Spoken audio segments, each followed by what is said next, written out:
like because I got my feet. I got in. I had success early.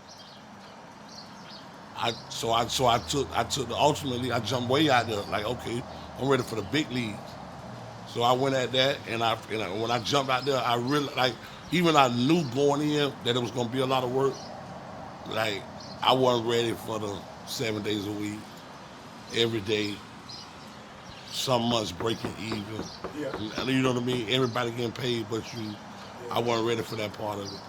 That growth part of it. Like even though I heard about it, you don't really understand it until you go through it yourself.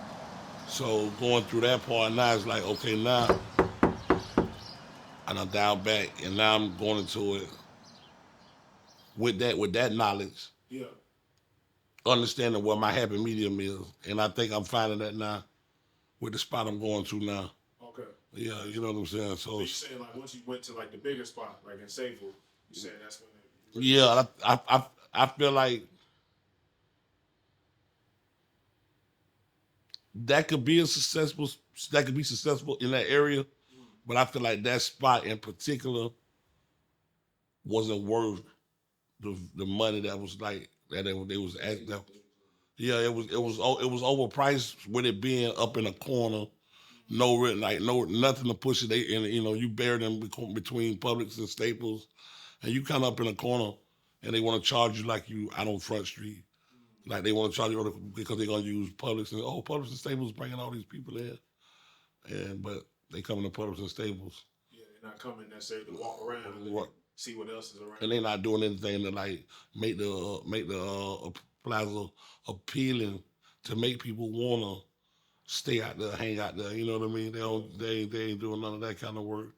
But they're looking for top dollar.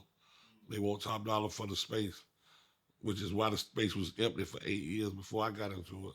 Oh, so it was vacant for 8 years For eight prior. years Yeah. prior to me being there going there, Mm. and I see why. So, Yeah. Yeah.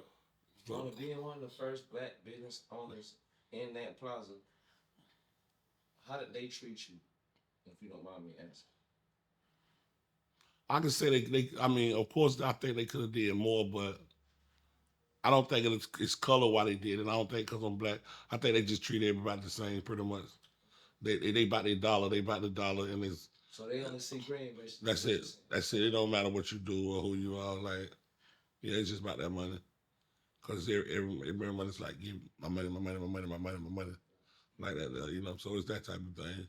Did I start in the table palm or? No, just in general. How long you been doing selling food? Just in general, like how long that's been going? Man, we're gonna go back to the house for the house. Yeah, yeah. That's what I'm saying. Like, I how mean, did it I, start? I Give us mean, the start story. we going back to the house. I mean, we talking what 15, 20 years ago. Oh wow. Yeah, yeah. Like started with a fundraiser, for my son basketball team, Okay.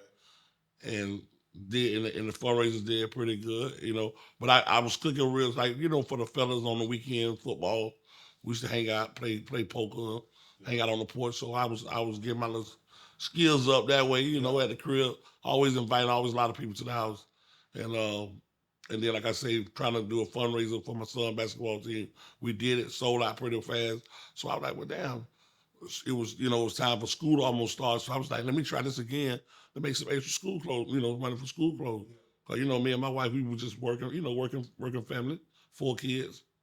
So we just trying to make a little extra money.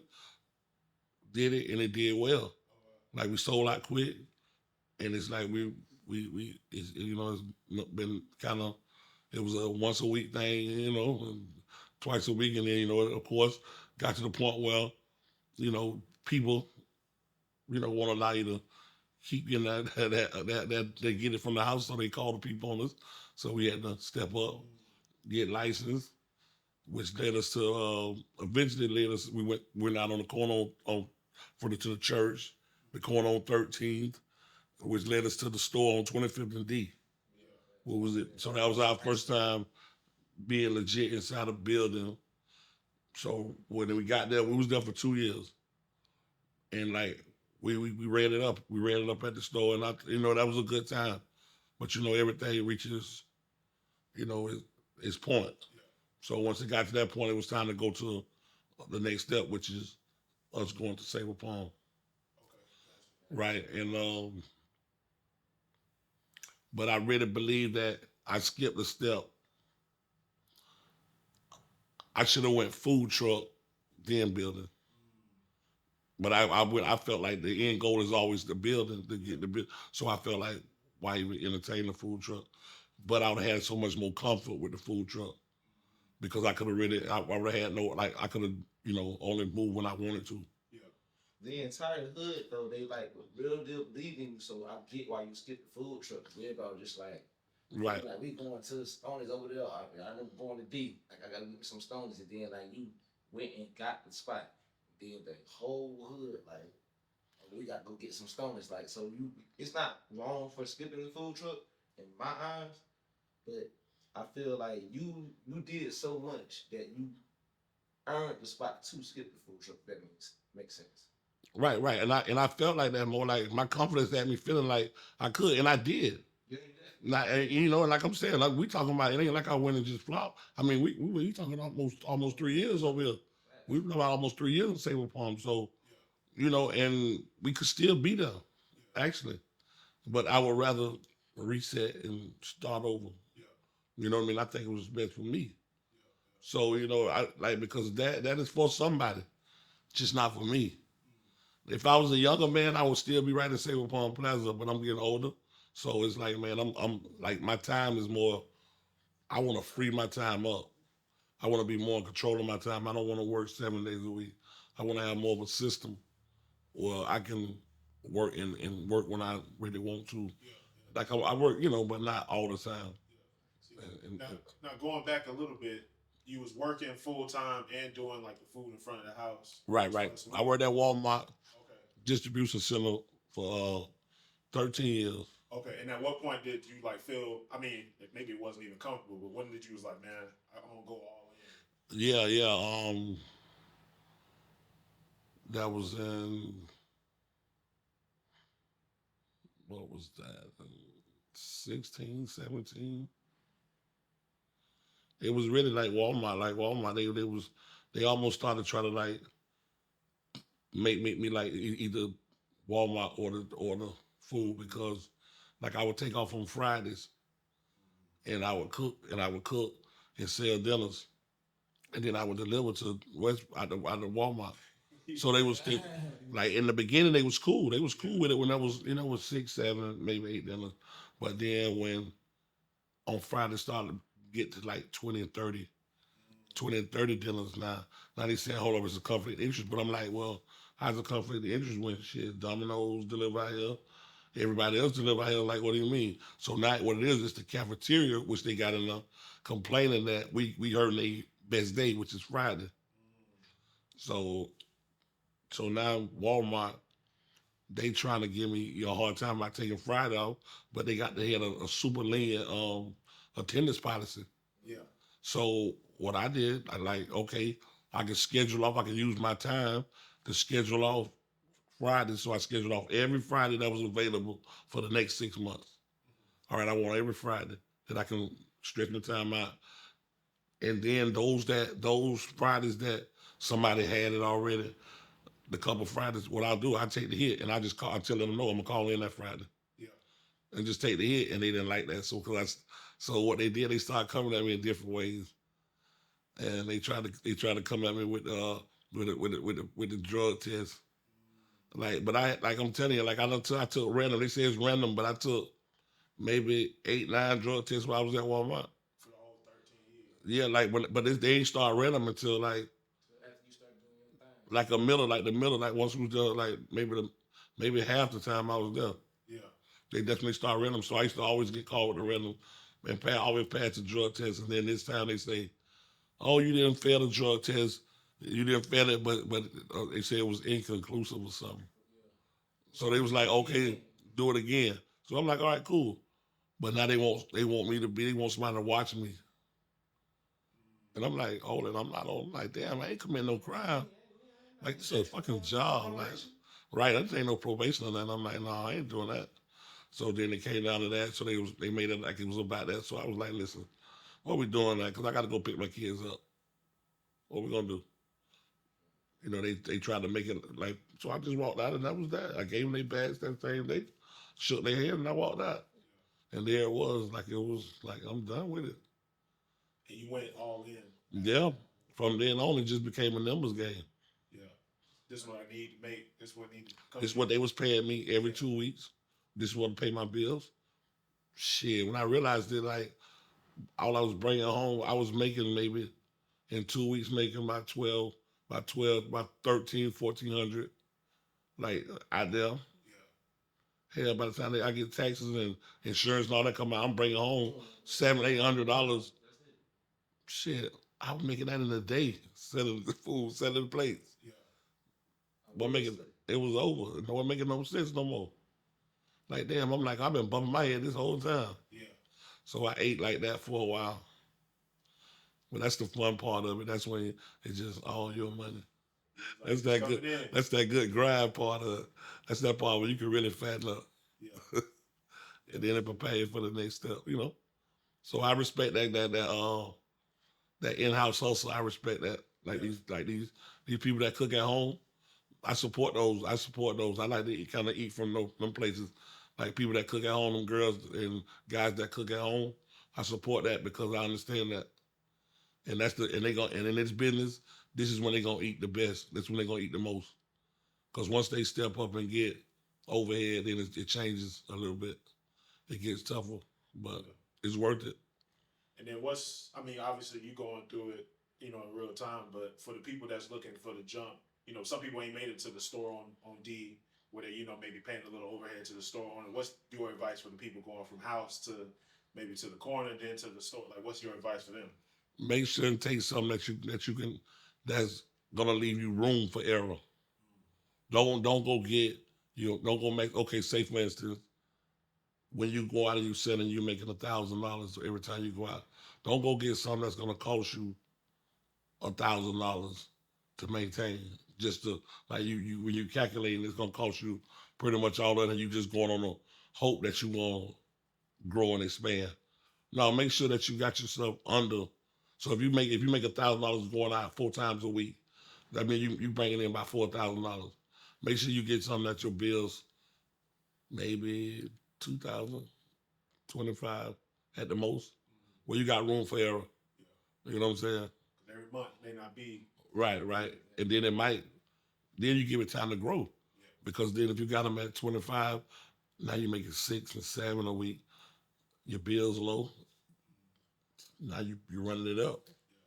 So just try to keep your bills minimal from the start, in the beginning, you know what I mean? And then go from there. Let the people dictate. Yeah. And then as far as just cooking, like is cooking something you've always been into, like growing up, like type of thing, or did it really start with the fundraising thing, or like? My mom was a cook, was a chef for years. My dad had restaurants, like so. It's kind of in me, I think, but it ain't like I never had a real passion, like I grew up in the kitchen cooking. No, I like food, of course, but I mean, I got my love for it started with just being social.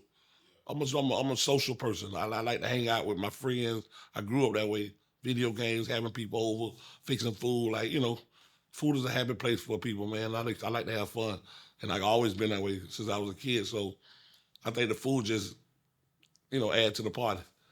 And I always did that, so I always like to kind of have my friends around doing stuff. So we eat food, and hang out, and don't mind providing that.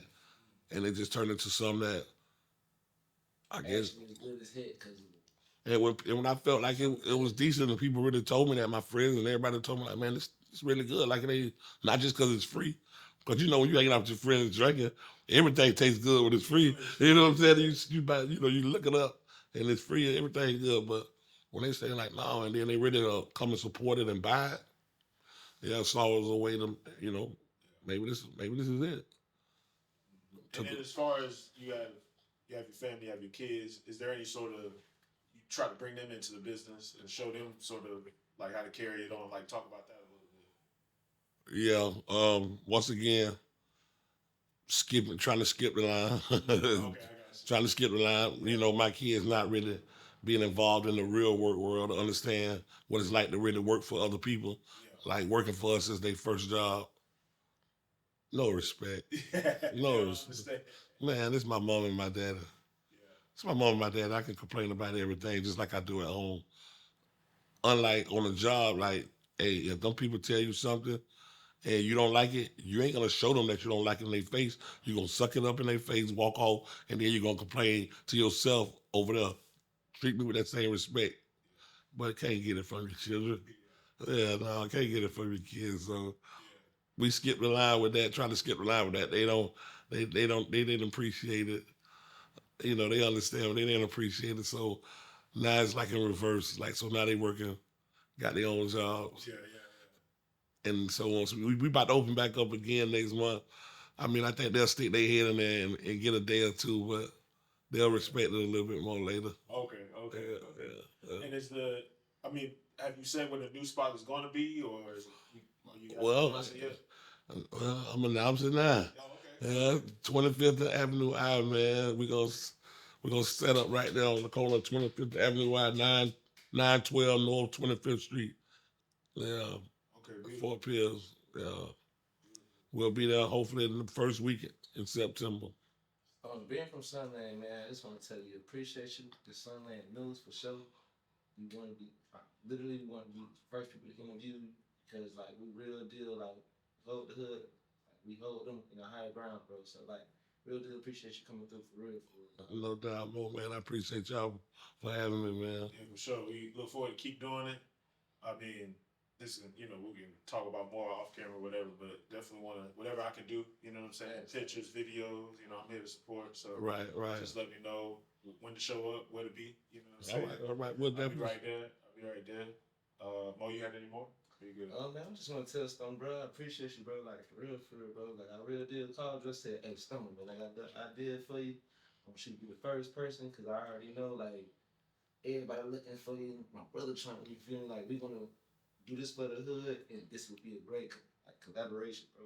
Appreciate you, dog. Thank you, Mo. Appreciate y'all, bro. For sure, man. Just a regular dude, Mo. For real. Like you give me a lot of praise, Mo, and I tell you, I appreciate it for real. But man, we used to slide down, like you know, it's Stone stayed, like so we used to leave Uncle Dan's house and we bust that love. Got to go down the window and smell that.